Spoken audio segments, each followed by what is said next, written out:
Halo lor, jumpa lagi bersama saya di channel DFR Project. Kali ini kita mau mereview motor saya sendiri. Kalian ngulik kisah perjuangan membangun motor ini. Ini saya jelaskan sedikit-sedikit lah ya, berbagi info, berbagi ilmu. Mungkin teman-teman lagi pengen bangun motor CB dengan habis berapa atau dengan konsep apa, mungkin jadi inspirasi. Oke, kita mulai dari histori motor ini. Awal motor ini saya pegang dari tahun 2014 akhir, perkiraan 2015 awal lah ya, waktu baru masuk kelas 2 SMA. Saya pegang motor ini, saya mengenal dunia motor persebean dari awal tahun 2015-an. Meskipun dulu ya namanya ragat dari nol ya, gak mungkin lah langsung jadi kayak gini. Ini penuh perjuangan banget, jadi ada di posisi seperti ini dengan kondisi kayak gini. Meskipun di motor ini nggak ada spare part yang wah lah ya, masih pada umumnya lah yang banyak dipakai orang-orang, dan budget juga bukan budget yang sultan lah, biasa aja. Cuma di motor ini mengutamakan fungsinya, yang sedikit-sedikit lah ya, tapi yang mengutamakan itu adalah fungsinya. Karena motor ini dibangun dari nol dan dengan perkiraan biaya yang bisa dibilang nggak sedikit ya, lumayan lah. Cuma kalau dibandingin sama spare part yang zaman sekarang, kayaknya sih jauh lah. Kalau ini masih dana yang kelas menengah lah. Untuk konsep awal motor ini, awalnya sih bukan CB asli gini ya. Ini awalnya motor GL100 K5 tahun 1982. Jadi awalnya GL100, cuma karena udah bosen waktu itu ganti konsep pakai motor CB. Waktu itu cari tukeran body sama anak Lumajang, body CB, tapi bodinya bukan ini udah diperbarui lagi. Awalnya pakai body CB tapi yang konsep bagel pendek. Awalnya dulu, awal tahun 17 18 lah. Itu masih zamannya bagel pendek. Terus akhirnya 2019 saya ganti konsep lagi. Full saya ganti semuanya, mulai dari body, tangki, jok, selebor, pokoknya full ganti, arem semuanya, dan variasi lainnya juga diganti dengan konsep model pada tahun itu, yaitu sampai sekarang ini model bagel panjang. Ya meskipun dulu awalnya belum kayak gini lah ya pasti, karena masih banyak perjuangan, mulai dari nol ragatnya. Akhirnya dari tahun 2019 akhir saya ganti konsep bagel panjang yang seperti ini modelnya. Oke, kita lanjut spare part yang dipakai atau yang ada di motor ini, kita review satu-satu. Mulai dari atas kokpit. Untuk bagian stang setir pakai merek Dai yang stabilizer big. Lanjut untuk holder kanan kiri yang kanan pakai Domino gas kontannya, yang kiri pakai Vixen original. Lanjut ke handvat pakai Kaze original dan set sama Jalus Satria FU original juga. Untuk bagian skakel, lampu dan double starter di sini pakai yang variasi biasa lah ya. Untuk master rem kanan kiri pakai punya RCB.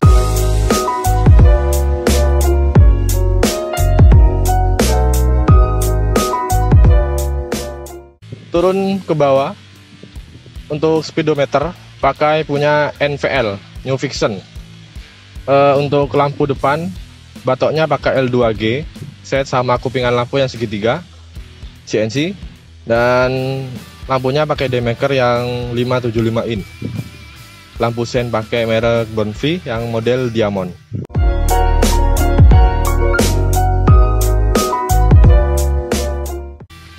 Untuk skok depan saya pakai Ninja RR original. Dulu awalnya sih bukan pakai ini ya. Sebelum pakai yang original saya juga pernah pakai yang merek Gorilla yang model Ninja R. Lumayan lama sih pakai itu, sekitar 1 tahunan. Udah pernah dipakai ke paling jauh touring ke Jogja. Cuma kalau shock ini pakainya sekitar 1 tahunan juga ya, dari setelah shock Gorilla itu. Pakai original shock Ninja RR. Turun ke bawah untuk pengereman kaliper pakai Nissin yang monoblock set sama pangkon yang CNC PNP shock Ninja.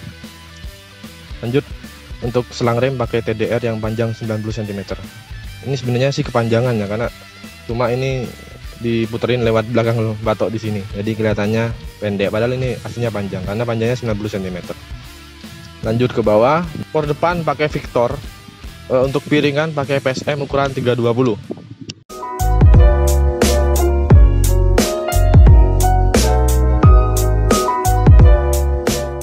Untuk kaki-kaki ini pakai velg depan belakang pakai TDR warna black, warna hitam. Ukuran depan pakai velg 160, yang belakang 185. Disetkan sama ban depan belakang merek Maxxis Victra ukuran 90-80 rata depan belakang. Disetkan sama trommel depan pakai Mega Pro, trommel belakang pakai Reking. Di sini juga bagian trommel sudah saya bubut gilap biar kelihatan lebih bersih lah ya. Untuk bushing juga pakai yang merek model apa ya, Dural ya kalau nggak salah. Yang belakang PNP trommel Reking, yang depan PNP trommel Mega Pro. Untuk ruji pada umumnya pakai TDR yang chrome.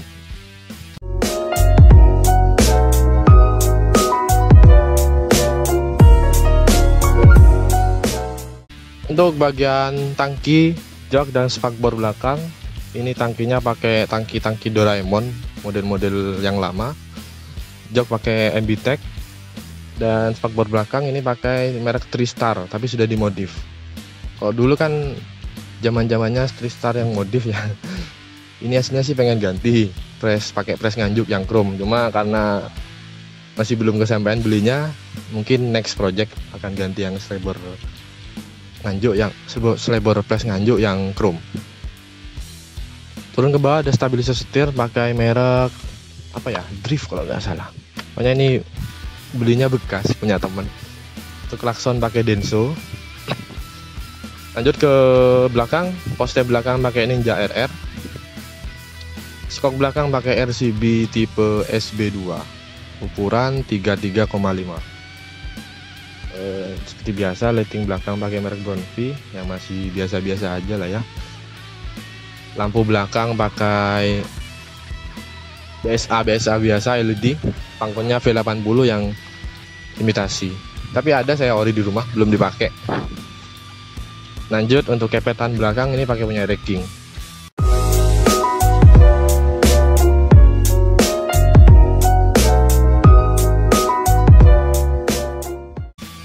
Untuk bagian arm ini pakai arm Kaze.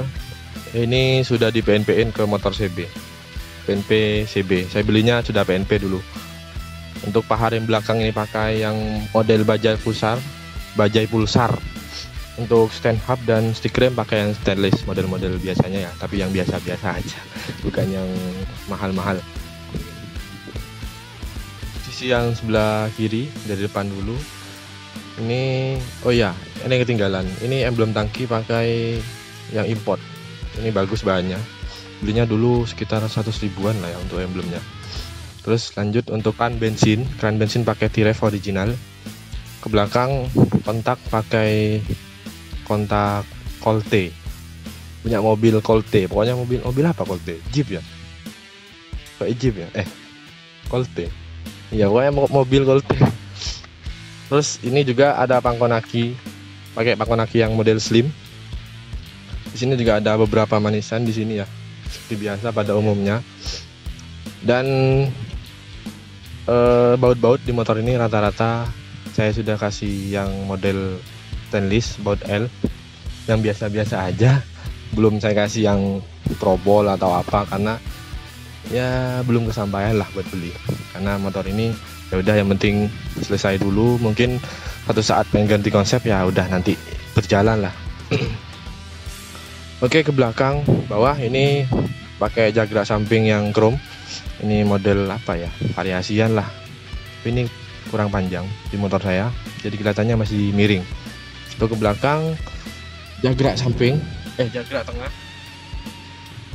tengah ini pakai Scorpio original, sudah di PNP-in juga ke motor ini, ke motor CB. Ke belakang untuk gear set ini final gearnya pakai yang belakang pakai ukuran 33. Lupa ya. Ya, belakang ukuran 33, yang depan pakai ukuran 15.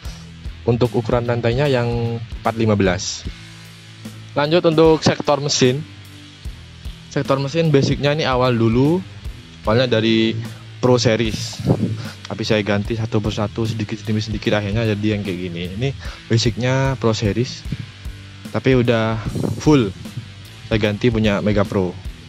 Untuk spesifikasinya, ini asruknya pakai langkah 68, untuk seker pakai 225, tapi ini udah ngeplek. Waktunya diganti lagi. Pengennya sih pakai seker yang kecil aja, biar awet juga. Dan karena menyesuaikan sama knalpot, udah nggak begitu apa ya, pokoknya pakai knalpot brong sih udah nggak begitu minus ya. Jadi menyesuaikan sama spek, saya pengen nurunin spek pakai seker yang lebih kecil lagi. Mungkin kalau langkahnya tetap pakai ini, untuk asruknya tetap pakai ini. Untuk kop pakai Temlar roller nokem biasalah, cam harian. Untuk karburator sini pakai KRJ yang ukuran 34, Keihin KRJ by KRJ Karbur Racing Jogja, ukuran 34. Kickstarter pakai yang Tiger. Itu aja sih kalau spek mesin, nggak jahat-jahat amat. Untuk standar harian lah ya, standar touring. Untuk pengapian ini pakai standar semuanya. Untuk CDI pakai Shogun Kebo. Untuk lain-lainnya pakai standar ya, punya Mega Pro. Kiprot sama coil dan lain-lainnya standar punya Mega Pro. Karena motor ini nggak biasa dipakai settingan kan, ini settingan touring aja, settingan harian aja, settingan bucin juga kan, bukan settingan untuk ongke-ongkean. Dulunya sih pernah ikut kayak gitu, cuma karena speknya ya cuma spek-spek harian kayak gini, jadi ya cuma buat seru-seruan aja. Dulu zaman masih rame-ramenya. Oh ya, untuk knalpot ini pakai knalpot original GL HM KEH. Tapi saya bedel bagian covernya, bagian dalamnya, kan nggak lebih kelihatan lebih rapi ya, bedel bagian dalamnya. Sebenarnya pakai knalpot ini sih nggak recommended ya untuk spek-spek seperti ini. Ya efeknya mesinnya jadi ngeplek, sekernya ngeplek, terus harus perbarui seker lagi, harus ngolter lagi, karena ya gimana ya, namanya pembuangan kan pasti pengennya lebih besar dengan spek-spek ini. Cuma kan knalpot kalau kayak gini, knalpot kayak gini kan lubangnya kecil, meskipun dibedel pun ya belum recommended lah untuk spek-spek ini. Untuk estimasi pembuatan atau peragatan motor ini itu perkiraan lah ya, dari nol ya, nggak wah-wah banget sih, sekitar mungkin kalau body dan penataan lainnya itu sekitar belasan 15-16 lah. Mungkin kalau sama mesin sekitar 20-an lah ya, sekitar situ lah. Tapi sih bisa bengkak ya, karena kalau dihitung bener-bener banyak sih kalau dari nol. Dari hal-hal yang kecil-kecil, spare part yang kecil tuh biasanya itu yang bikin banyak. Sama untuk biaya nata body kayak gini, kisaran dulu masih zaman saya itu 350. Nata body kayak gini, ngelasnya welding kayak gini sekitar 350 di daerah Besuki Situbondo, lewat teman saya di sana. Kurang tahu kalau harga sekarang ya, Bian. Sekarang sih tukang las sudah pinter-pinter semua, dan dengan las yang bagus yang kekinian itu biasanya bisa satu rangka aja sekitar jutaan itu. Kalau dulu sih zaman saya masih 350. Cuma kalau banyak nggak begitu banyak sih. Ini untuk basic rangkanya pakai K5. Terus untuk bagian depan ini masih originalnya, belum segrean juga, karena saya mempertahankan originalnya. Kalau dulu kan masih zaman dulu tukang segrek nggak sebagus sekarang ya, mungkin keamanannya lah, dari sisi keamanannya. Kalau dulu masih zamannya awal-awal tahu segrean lah, jadi kayaknya kelihatannya tuh bahaya tuh motor-motor harian. Apalagi saya sering pakai motor ini perjalanan jauh, sering touring gitu juga, jadi khawatir lah. Jadi lebih enak mempertahankan originalnya dulu. Keinginan buat segrek sih ada, cuma ya nanti dulu lah. Untuk pengalaman selama beberapa tahun pegang motor ini, ada pengalaman senangnya juga, ada pengalaman sedihnya juga. Untuk pengalaman sedihnya, pernah jatuh pakai motor ini, dan pernah apa ya, pokoknya ada pengalaman yang pahit lah naik motor ini, terutama yang jatuh. Dulu jatuh di daerah Nganjuk waktu perjalanan touring ke Yogyakarta, tapi alhamdulillah nggak apa-apa, cuma sedikit ada lecet-lecet dan bengkok-bengkok sedikit lah, dan luka-luka.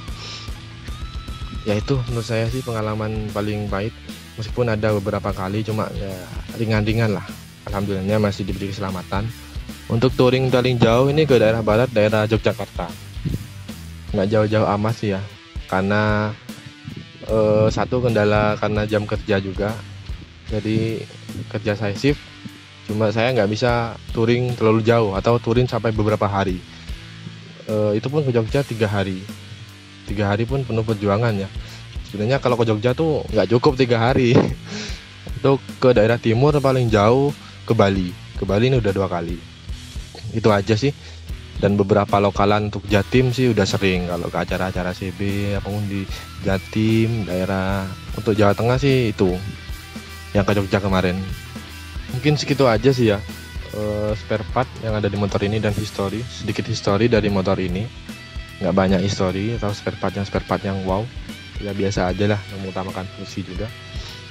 Ya, alhamdulillahnya selama touring beberapa tahun itu sampai sekarang touring kemanapun alhamdulillahnya nggak pernah nyiksa, nggak pernah trouble di jalan, alhamdulillahnya lah ya. Oh ya, untuk kedepannya motor ini sih pengennya ganti konsep lagi, konsep-konsep yang lagi rame sekarang lah. Tapi kan kita nggak tahu juga kedepannya pasti bakal ada konsep-konsep lain lagi. Pengennya sih ganti konsep. Nanti kalau misal udah bisa atau terwujud buat ganti konsep, nanti saya bikinin video satu persatu proyekan konsep baru motor ini nanti. Ditunggu aja kelanjutannya. Sekian dulu review singkat kali ini. Mungkin ada spare part yang belum disebutkan, bisa ditanyakan di komentar ya. Sekian, kurang lebihnya mohon maaf. Wassalamualaikum warahmatullahi wabarakatuh. Teman-teman pengen cek sound, pengen tahu suara motor ini, saya hidupkan.